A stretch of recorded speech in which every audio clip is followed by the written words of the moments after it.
नमस्कार, मैं कुसुम, आप देख रहे हैं खबर हरपन न्यूज। अब चलते हैं आज की कुछ खास खबरों की ओर। ग्वालियर के माधवगंज थाना पुलिस ने लूट के आरोपियों को गिरफ्तार करने में सफलता हासिल की है। पकड़े गए आरोपियों के नाम कमल जाटव और धर्मवीर धानुक है। आरोपियों को पारस विहार कॉलोनी से गिरफ्तार किया गया।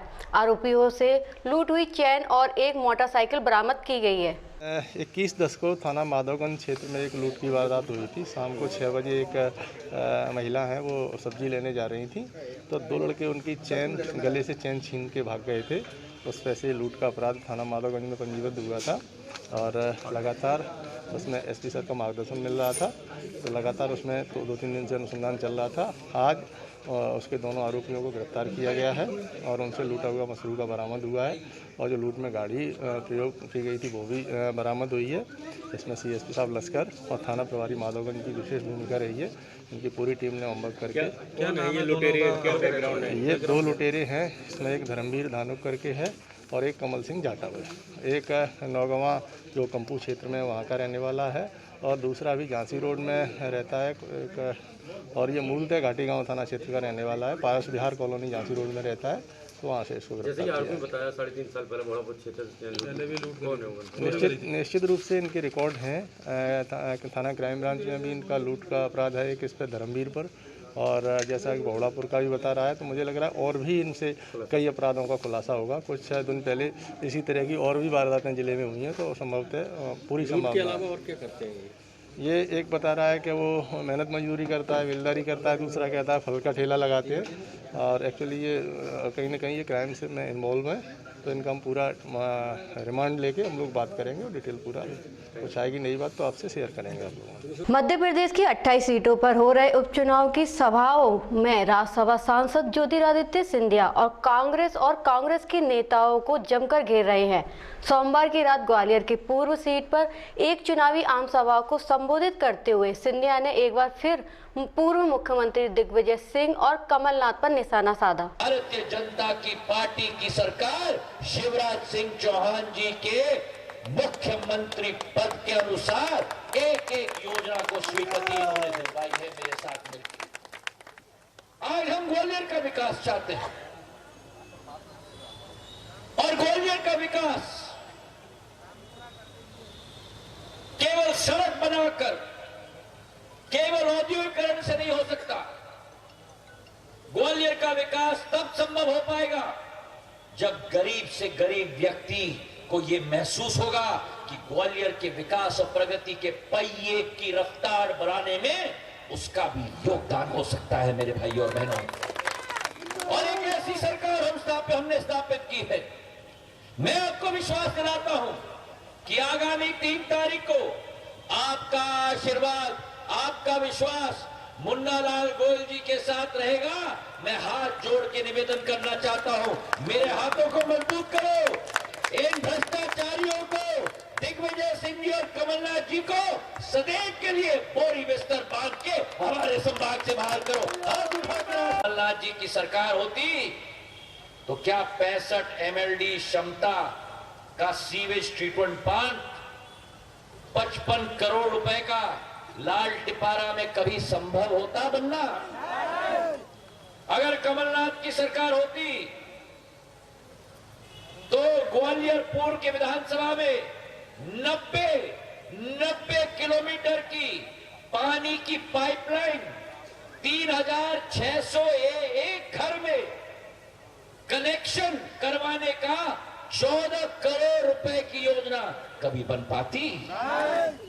अगर कमलनाथ जी की सरकार होती तो क्या गरीबों को पट्टे दिलाने के लिए जो लड़ाई इन्होंने लड़ी, दिन रात इन्होंने लड़ी, विधानसभा के सामने हड़ताल पर बैठने का संकल्प लिया, वो पट्टे हुरावली में, सिरोल में, डोंगरपुर में, सिंधिया नगर में, रामपुर आदिवासी बस्ती में कमलनाथ की सरकार में कभी वितरित हो पाते? ये सब संभव हुआ है। सरकार की मंत्रिमंडल की सदस्य बनती है, उस मंत्रिमंडल की सदस्य महिला नेत्री का नाम दूल्हा राजा भूल जाता है। अगर पूर्व मुख्यमंत्री का जो अपने सहभागी मंत्री का नाम न याद रख पाए, वो क्या काम मेरे गरीब जनता के लिए करेगा मेरे भाई।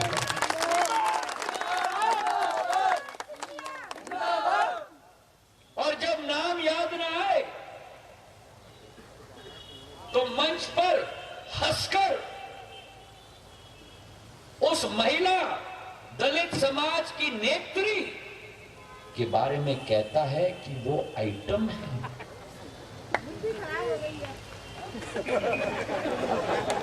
पुरानी कहावत है ना, विनाश काल विपरीत होती है। सही बोला अम्मा ने,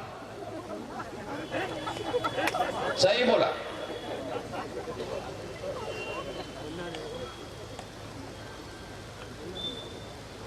क्या मानसिक विचारधारा है महिलाओं के प्रति। पूर्व नेता प्रतिपक्ष उसी मंच पे बैठे हैं उनके साथ, वो भी एक पूर्व मुख्यमंत्री के सुपुत्र अजय सिंह मंच से कहते हैं कि इमरती को चुनाव के बाद जलेबी बनाना है। मैं मान से कह सकता हूं कि आज अगर स्वर्गीय अर्जुन सिंह जी जिंदा होते, अपने लाडले सुपुत्र को डांट कर बोलते कि खबरदार अगर महिला के बारे में ऐसा कुछ कहा। केवल आजादी की लड़ाई में नहीं, लेकिन भारत के इतिहास में इस समाज ने सदैव भारत के लिए अपने प्राण को भी निछावर करने के लिए सदैव तत्पर और तैयार रहा है। और इसके अनेक उदाहरण हैं। और आज 2020 के भारत में, एक आधुनिक भारत में, जो समाज की मांग उठती है समानता की, न्याय की, एकता की, ये समाज की मांग नहीं, मैं तो मानता हूं कि ये समाज का हक बनता है मेरे भाइयों और बहनों। हमारे समाज के महान गुरु हैं जिन्होंने केवल समाज को दिशा नहीं दिया।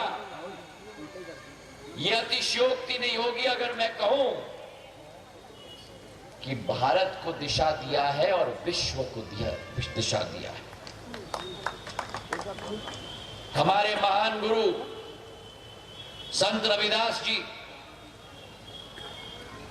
वाल्मीकि जी, महाराष्ट्र के हमारे ज्योतिबा फुले जी, जिनकी मूर्ति भी अभी शेजवलकर साहब मुझे कह रहे थे कि गोल पहाड़ी में स्थापित है।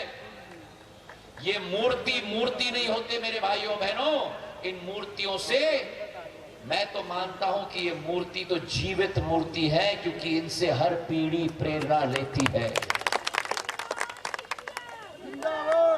बाबा साहब अंबेडकर इस स्वतंत्र भारत के निर्माता थे,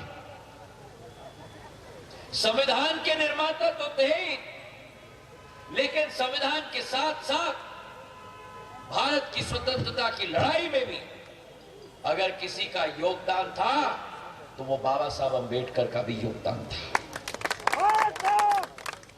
क्या सिखाया था उन्होंने हमें? उन्होंने हमारे समाज को बोला, उन्होंने हमारे देश को बोला। दो मुख्य बातें, शांत हो जाएं आप। अंबा विधानसभा क्षेत्र में कांग्रेस के प्रत्याशी सत्यप्रकाश सखवार के समर्थन में जनसंपर्क करने पहुंचे पूर्व मंत्री गोविंद सिंह ने कहा कि अब कांग्रेस ग्वालियर के अंचल में महल से मुक्त हो गई है और कांग्रेस सभी सीटों पर जीत हासिल करेगी।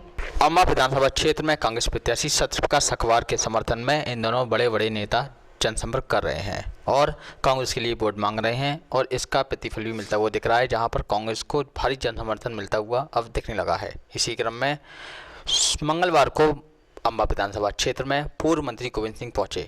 इस दौरान उन्होंने एक जनसभा को संबोधित किया, साथ ही कांग्रेस प्रत्याशी को वोट देने की अपील भी की। हमारे संवाददाता ने इस अवसर पर जब उनसे पूछा कि क्या सिंधिया के कांग्रेस छोड़ देने से कांग्रेस पर कोई असर पड़ा है, तो उन्होंने कहा कि हाँ, असर पड़ा है, और वो असर ये है कि अब कांग्रेस मैल से मुक्त हो गई है। अब कांग्रेस ज़्यादा मजबूती के साथ क्षेत्र में जनता के साथ खड़ी है और घर घर में लठ चलवा दे, पूरी रंगा लठ चलवा दे, रंगा बिल्ला है। एक किस्सा और हमसे बता के मोदी का खत्म करेंगे। हमारे यहाँ एक महादेव प्रसाद पंडित हैं, कांग्रेस के हमारे साथी हैं। अब उनको क्या हुआ, उन्होंने कहा मोदी ने 15 लाख आ रहे। हमने बहुत समझाए, पंडित जी तुम कांग्रेसी हो, नहीं साहब 15 लाख हमारी गरीबी दूर हो जाए। हमने कहा जे उसका भरोसा नहीं, क्योंकि इसकी शादी हो गई थी 4 बार। अब क्या हुआ, अब सवेरे से लाइन लग गई जमा करने में। अब जमा करो फिर निकालने में, अब छाप ऐसा सर की भाई तुम्हें बंद करना था तो पहले नोट छाप लेते। अब जमा तो करा लिया, अब देने को थे नहीं। तो किसी की शादी टूटी, किसी की प्रख्यात टूटी, कोई बीमारी गए, तमाम लोग मर गए, इलाज नहीं करा पाए। तो ऐसे कागज हो गया उसने कहा। और फिर घर घर में अपने यहाँ महिलाओं को लक्ष्मी बोलते घर परिवार में, तो क्या करते वो वक्त में जमा लेती है। अगर 100 रुपये हमारे बीच में हम सभी के मार्गदर्शक, हमारे पिता तुल्य परम आदरणीय डॉक्टर गोविंद सिंह जी, सेवा दल के अध्यक्ष हमारे बड़े भाई आदरणीय रणधीर सिंह जी,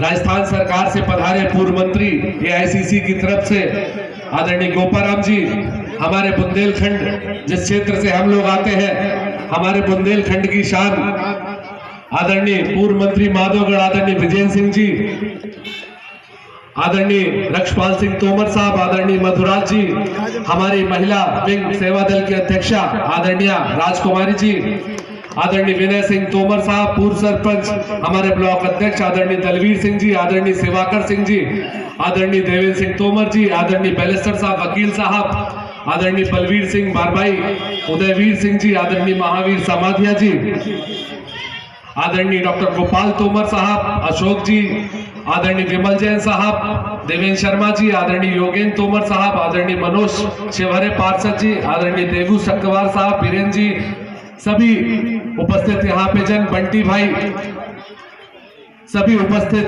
आप सब लोग, सभी मंडल सेक्टर और ब्लॉक के सभी अध्यक्ष, कांग्रेस के सभी कर्मठ कार्यकर्ता। आता है कि मतलब तुम गुलामी रहो, हमारे ये सबको सिखाता है। और आप लोगों से ये कहना है भैया कि मोदी है और अमित शाह जी रंगा बिल्ला दोनों, ये पूरे देश को बर्बाद कर रहे हैं। जब उसको मोदी तो पता नहीं काय का कौन सा नशा करता है, रात को जोंगी छोड़ती है, रात को 12 बजे जीएसटी, पूरे विश्व में कहीं भी 12 बजे लोकसभा, 12 बजे लोकसभा नींद खुली, उसकी लोकसभा खुलवा दी। पहले वो जीएसटी नोटबंदी पहले हो गई थी, नहीं उसका भी बताएंगे। 12 बजे खोल दी, बोले एक देश और एक टैक्स। रात को उसने ऐसा लगा दिया टैक्स कि रात को चालू। अब बताओ, अगर एक देश एक टैक्स है तो यहाँ डीजल 80 रुपये, उत्तर प्रदेश में 71 रुपये क्यों है?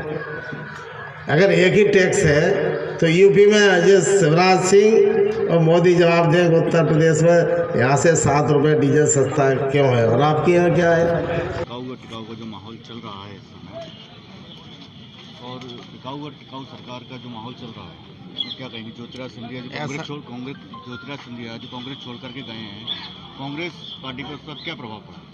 ज्योतिरादित्य सिंधिया के जाने से कांग्रेस आज़ाद हो गई है। जनाधार वाले नेता चुनाव जीत रहे। ज्योतिरादित्य सिंधिया का प्रभाव न कभी पहले था न कभी होने वाला है।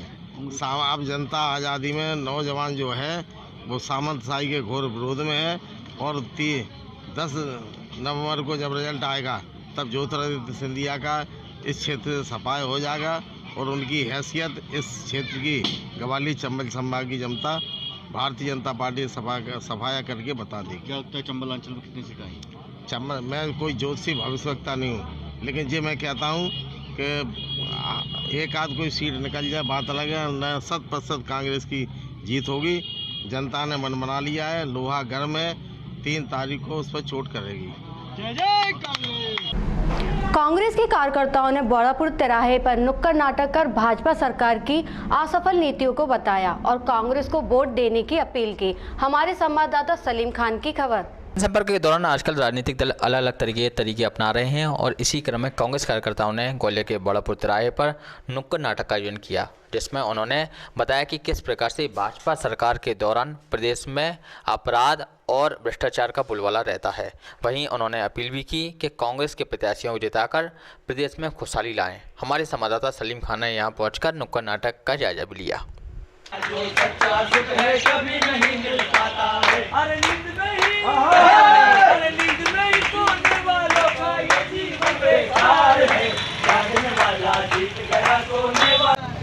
अरे क्या बताऊं मुखिया जी, मुझे बिजली का बिल भरना है 2000 रुपए का। बिजली का बिल वो भी 2000। अरे मुखिया जी नहीं बताओ। 2000 बिजली का बिल।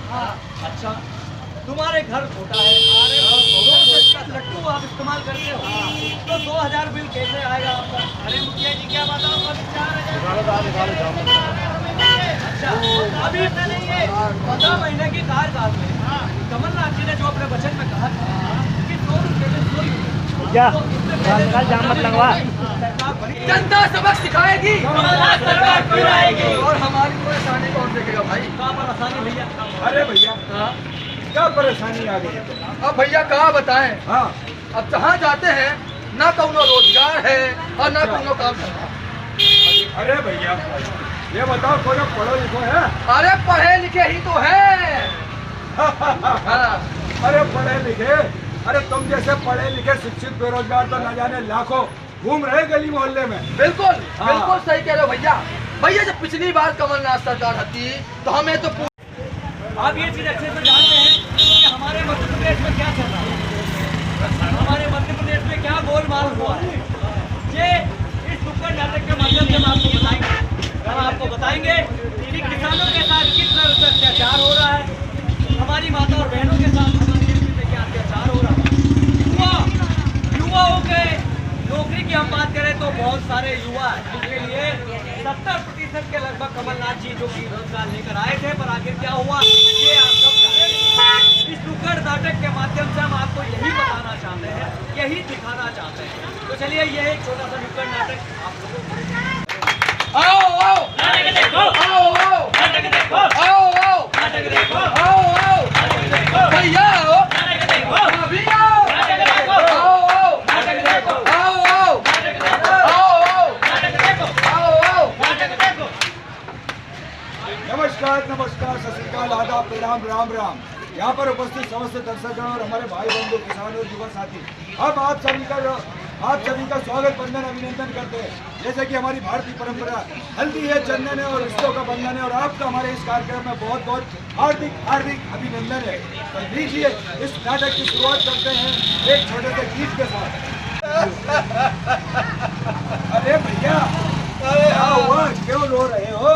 अरे भैया क्या बताएं, भैया पूरी की पूरी फसल बर्बाद हो गई, रोजगार भी नहीं है, अरे भैया रुपया पैसा भी नहीं है, भैया घर का खर्चा चलाए तो चलाए कैसे?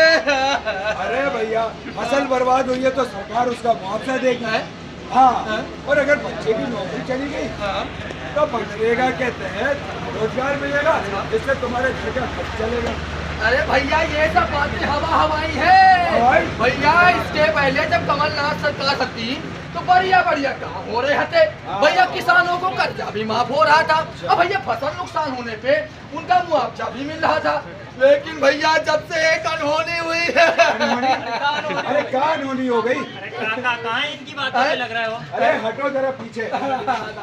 अरे भैया जरा हम सबको बताओ कि आखिर प्रदेश में चल क्या रहा है? अरे प्रदेश में क्या चल रहा है ये मुझे ही नहीं, तुम्हें नहीं, सभी को पता है कि हमारे प्रदेश में क्या चल रहा है। अरे मुझे तो ऐसा लग रहा है तुम भी बहुत दुखी हो। और यहाँ तक कि एमपी मध्य प्रदेश में हमारे सभी और हमारी माता ऐसे कई ऐसे युवा है जो बेरोजगार और 70% के लगभग हमारे कमलनाथ जी जो से लेकर आए थे, जो काम लेकर आए थे, उनको क्या हुआ उनके साथ चलिए मैं बताता हूँ। आपने कहावत सुनी हो कहावत सुनी होगी कि कीचड़ में ही कमल खिलता है। कीचड़ में ही कमल खिलता है। पिछले 15 सालों से सत्ताधारी पार्टी अपने खुद का कमल तो खिला लिया और मध्य प्रदेश का कमल कीचड़ समान बना लिया। तो भैया ये बताइए अब क्या किया जाए? अब क्या किया जाए? अब हमें मिलकर फिर से माननीय कमलनाथ जी को लाना है। जनता सबक सिखाएगी, कमलनाथ सरकार फिर आएगी। जनता सबक सिखाएगी, कमलनाथ सरकार फिर आएगी। शहर के जनगंज इलाके में को बदमाशों ने घरों के बाहर खड़ी 2 ऑटो को पथराव करके तोड़ दिया। वहीं बदमाश ने कुछ लोगों के घरों पर फायरिंग और पथराव भी किया। पुलिस ने 3 लोगों के खिलाफ मामला दर्ज कर लिया। घटना के पीछे पुराना विवाद बताया जा रहा है। दरअसल निम्बाजी की खो में रहने वाले गंगाराम माहौर और लल्ला माहौर पेशे से ऑटो चालक हैं और ऑटो चलाकर अपने परिवार की गुजर बसर करते हैं। मोहल्ले में ही रहने वाले धर्मेंद्र कुशवाहा, जीतू और छोटू कुशवाहा से पिछले दिनों में विवाद हुआ था। इसी बात को लेकर रात को मोहल्ले में अपनी धाक जमाने के लिए गंगाराम और लल्ला माहौर के घर को बदमाशों ने निशाना बनाया और उनकी गाड़ियों को भी तोड़ दिया। पीड़ितों का कहना है कि आरोपियों ने उनके घर पर फायरिंग भी की है। आधी रात को पथराव और फायरिंग की घटना के बाद लोग घरों में दुबक गए। मोबाइल पर सूचना मिलने पर पुलिस मौके पर पहुंची, लेकिन तब तक बदमाश भाग चुके थे। जनगंज पुलिस ने इस मामले में जीतू, धर्मेंद्र और छोटू के खिलाफ दलित उत्पीड़न और तोड़फोड़ करने का मामला दर्ज किया है। फिलहाल आरोपियों की गिरफ्तारी नहीं हो सकी है। मुकदमा कायम है। दारू पी के आए तो ऑटो तोड़ दिए थे उनने। दारू पी के 3 लोग आए, उनने जो पुरानी रंजिश पर से उनके ऑटो तोड़ दिए थे 2 लोगों के। उसमें अनुसूचित जाति जनजाति अधिनियम प्लस अन्य धाराओं में हमने मुकदमा कायम करके आइडेंटिफाइड। कितने बजे की घटना? ये करीब रात को 1-1:30 बजे के आसपास। मालूम पड़ पाया कौन आरोपी? नामजद है, नामजद। क्या नाम है? वो 2 कुशवाहा जाति से संबंधित हैं, एक उन्हीं की सेम जाति का है, अनुसूचित जाति के कोरी समाज से संबंधित। शहर के पड़ाव थाना क्षेत्र के मरी माता महल गांव के इलाके में रहने वाली एक नवविवाहिता ने सोमवार की शाम फांसी लगाकर आत्महत्या कर ली। घटना के वक्त परिवार के सदस्य माता विसर्जन के लिए गए हुए थे, जबकि पति जिला कोर्ट में अपनी नौकरी पर गया था। घटनास्थल पर कोई भी सुसाइड नोट नहीं मिला है। पति के मुताबिक रविवार को उसकी पत्नी भारती की छोटी बहन की एंगेजमेंट थी, जिसमें उसे नहीं बुलाया गया था। तब से भारती मन ही मन कुपित थी। इसी साल फरवरी में हेमंत सूर्यवंशी नामक युवक से उसकी शादी हुई थी। घटना की जानकारी मिलने के बाद पड़ाव पुलिस मौके पर पहुंच गई। पुलिस के मुताबिक फांसी लगाए जाने का कारण फिलहाल स्पष्ट नहीं हो सका है। परिवार के सदस्यों से पूछताछ की जा रही है। इस मामले में फिलहाल पड़ाव थाने में मर्ग कायम किया गया है। क्या कहानी पूरी? सर हम लोग घर पे थे, इन्होंने गेट लगा के लाइट बंद करके रखा हुआ था। सुबह 11 बजे इन्होंने मतलब नहा धो लिया, सब कुछ कर लिया, खाना वाना सब कुछ खा के नीचे उतर आई। फिर 2, 3 या 4 बजे के लगभग ये कपड़े उठाने गई, फिर ही अंदर आई।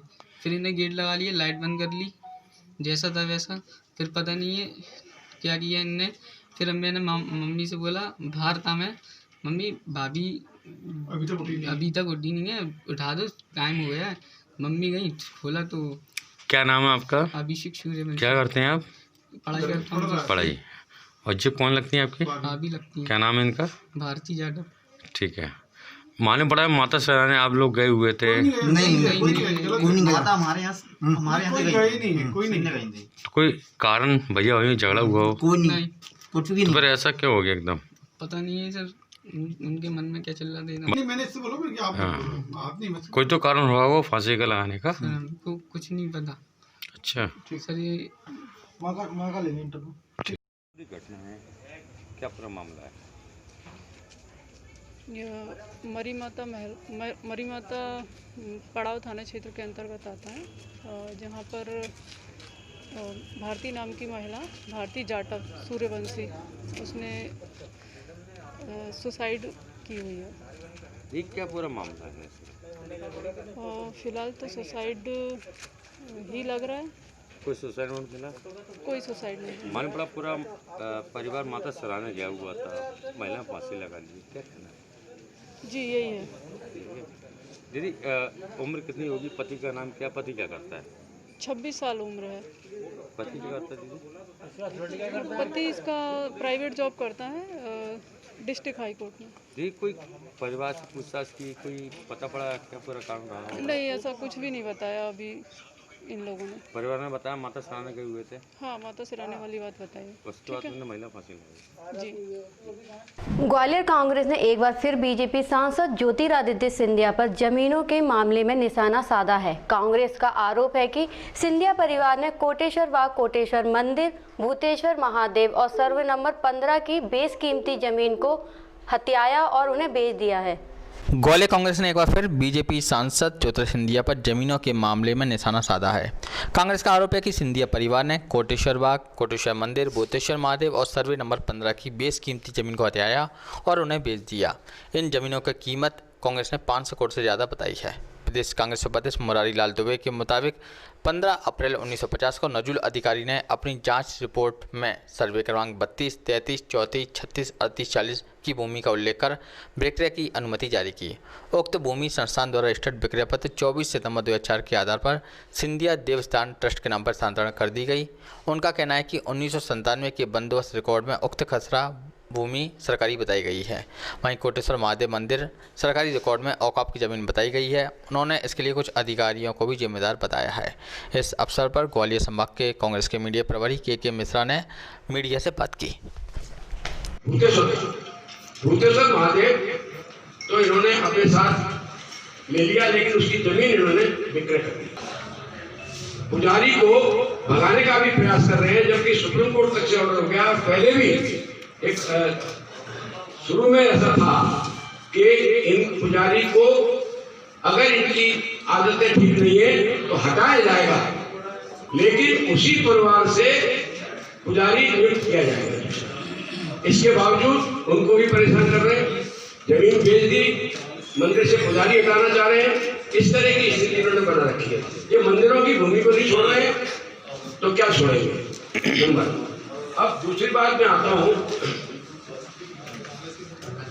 ये जमीन है आपकी महल के बाहर। इसके सर्वे नंबर 15 के साथ साथ को मिलाकर कुल 10 सर्वे नंबर है, जिनको तहसीलदार ने 15 नंबर को इनके नाम 68 में चढ़ा दिया था।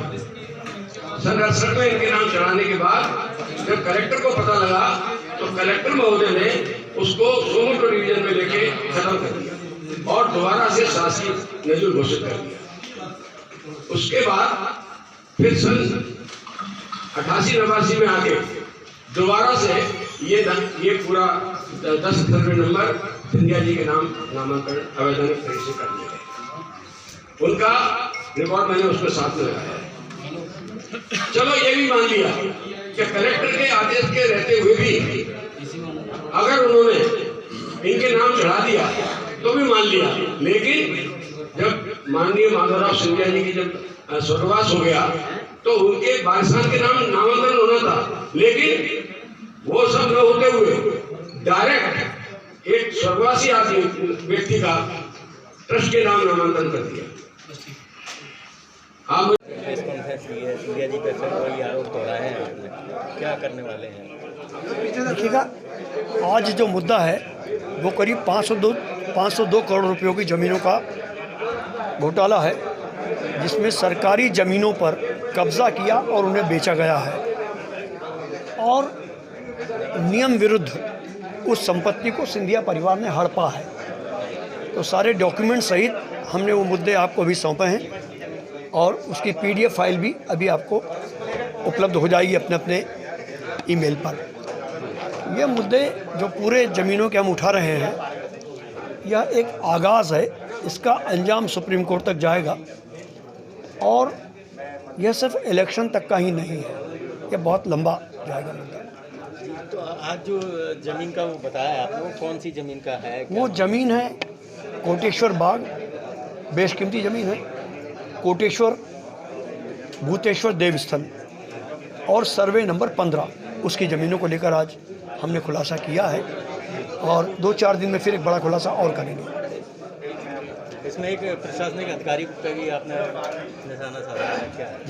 हमारी मांग है कि शिवराज सिंह जी की पूर्ववर्ती सरकार ने भू माफियाओं को लेकर मौजूदा एडिशनल चीफ सेक्रेटरी रेंज के व्यक्ति बहुत योग्य अधिकारी मनोज श्रीवास्तव साहब, उनकी अध्यक्षता में एक सदस्यीय कमेटी बनाई थी।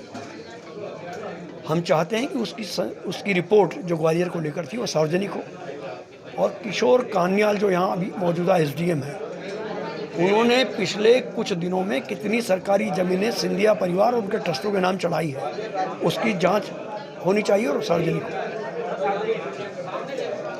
ग्वालियर में पिछले 20 दिनों से भाजपा के वॉर रूम में जमे दिग्गज नेता की हर रोज होती प्रेस वार्ताओं के जरिए जनता से संवाद बनाने की कोशिश अब सार्थक होती नजर आ रही है। प्रदेश सरकार के कैबिनेट मंत्री ओम प्रकाश सकलेचा ने मीडिया से बात करते हुए कहा, 15 साल से बामौर में उद्योग क्यों खत्म हुए, इसका आंकलन करेंगे। मध्य प्रदेश में 15 साल पहले सड़कों की हालत खराब होने से उद्योग धंधे बंद हुए। उद्योगों के लिहाज से अंचल के अलावा मध्य प्रदेश में उद्योग की तरक्की के लिए बहुत प्रयास किए गए, लेकिन 15 साल पहले हालात बिगड़ने के कारण मूलभूत सुविधाओं और जरूरी इंफ्रास्ट्रक्चर का ना होना भी शिवराज सरकार ने सड़क, पानी, बिजली समेत वो सभी सुविधाएं मुहैया कराई, जिससे इंडस्ट्रियल एरिया में निवेश के रास्ते खुले हैं। वहीं उन्होंने कहा कि कोरोना बेहद बड़ा अवसर देश के लिए, इंडस्ट्रियल विकास के लिए मुरैना की गजक को बड़े स्तर पर मार्केट में लाने के लिए, लघु उद्योग के माध्यम से गजक को इंटरनेशनल लेवल पर बाजार उपलब्ध कराने के लिए मध्य प्रदेश सरकार प्रयासरत है। देखिए ओम प्रकाश सकलेचा से हमारी बातचीत। कंफ्यूज व्यक्ति जनता को कंफ्यूजन करवाने के लिए कांग्रेस दल ला रही है, वो अपना ही नुकसान खुद कर रही है। ग्वालियर अंचल में उद्योग जो है उसकी गति क्यों थमी हुई है?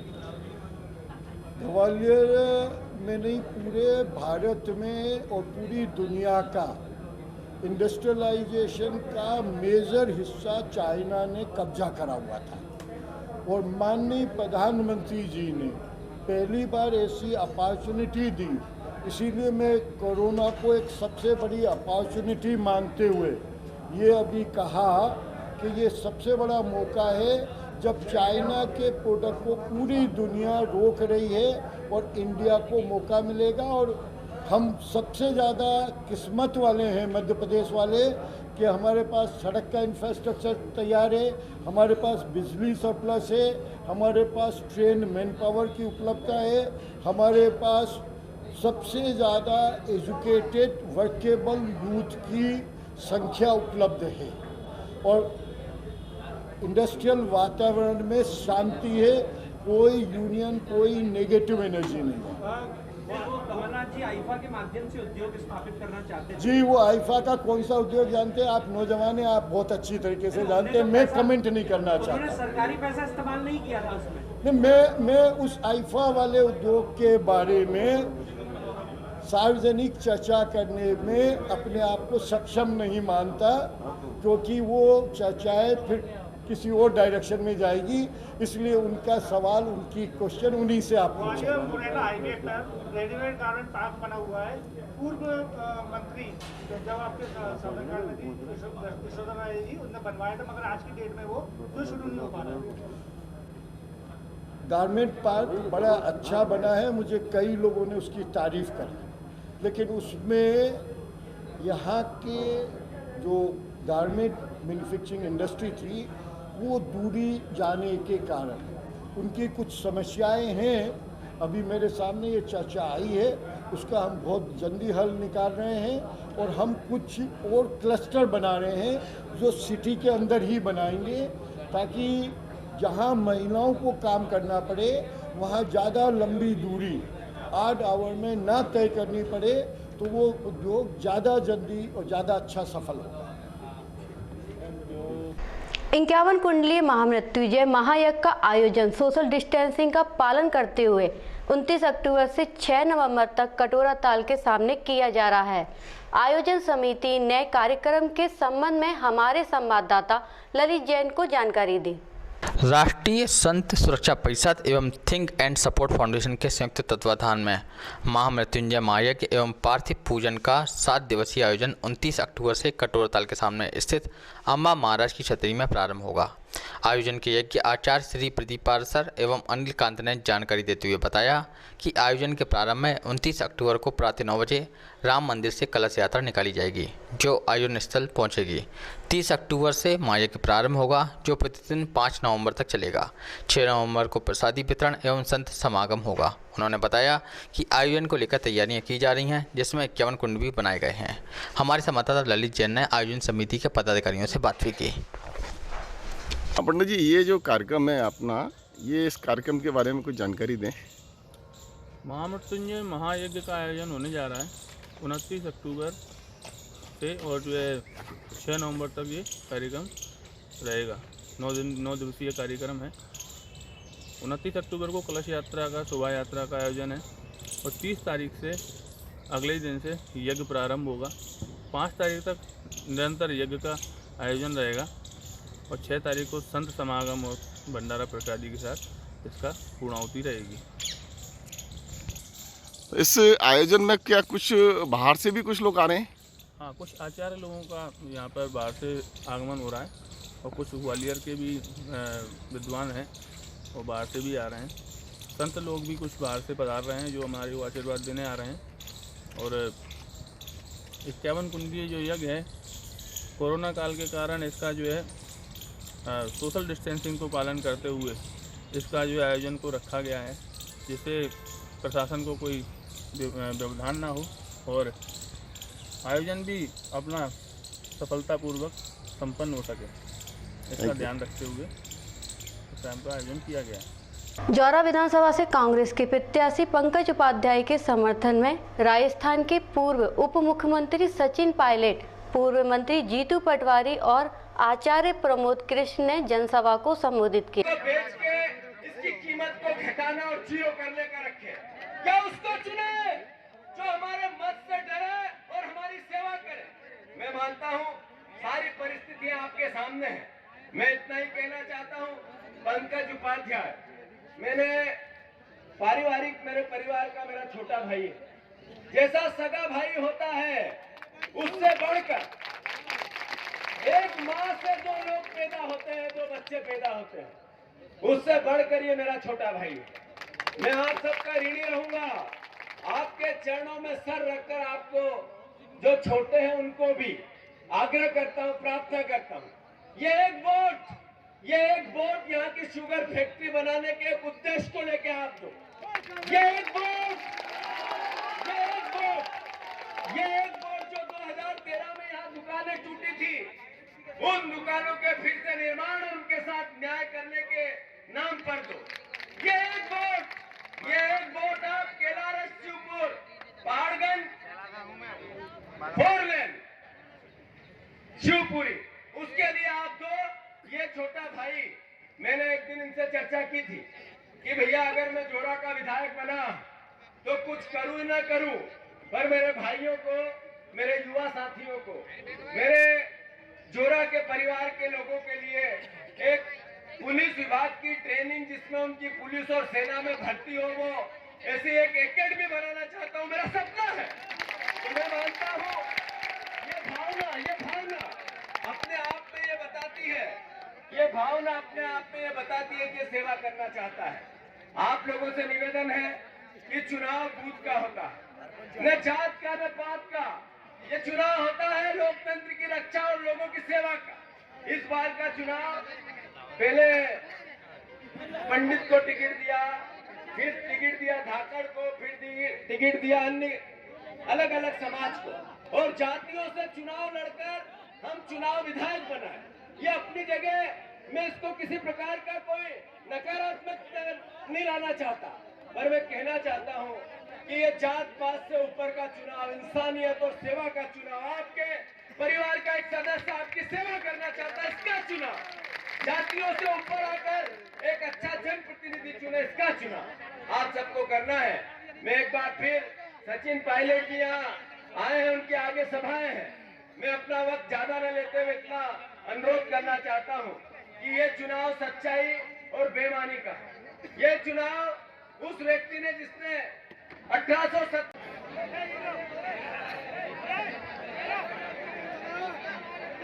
अरे बस भाई जहाँ खड़े रहो ना।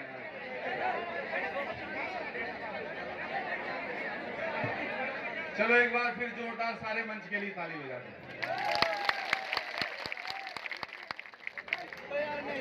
मैं सबसे पहले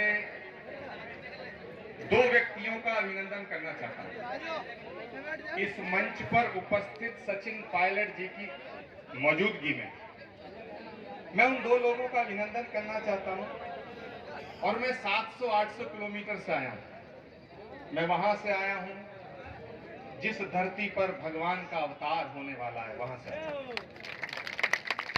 मैं इसलिए नहीं आया कि आप मुझे यहाँ आकर के बहुत भारी दक्षिणा दे दोगे या जीतू पटवारी जी कोई ठेका पट्टी दे देंगे। मेरे दोस्तों, हम किसी मकसद से आए हैं और वो मकसद जब तक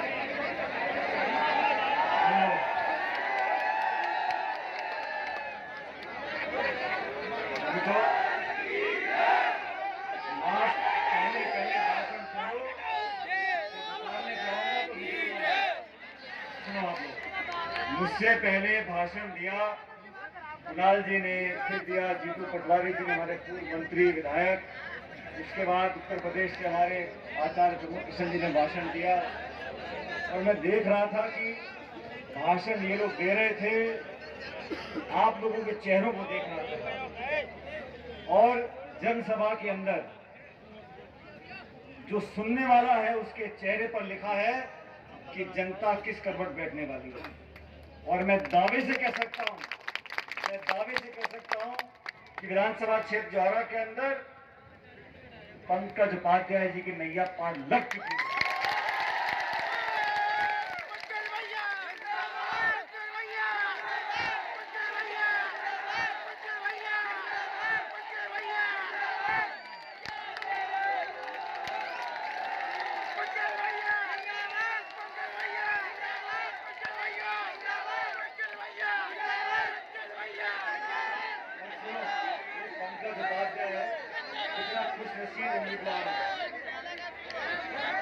सारे काम छोड़कर जयपुर से ग्वालियर से ये हेलीकॉप्टर आपके विधान क्षेत्र में आया।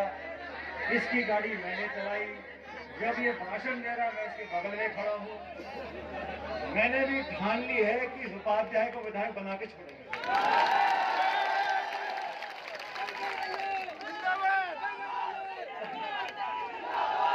जी जब भाषण दे रहे थे तो मैंने सोचा आचार्य प्रमोद जी बोल दिए और पंकज तो रोज बोलता रहता आपके बीच में, तो मेरा नंबर लगने वाला।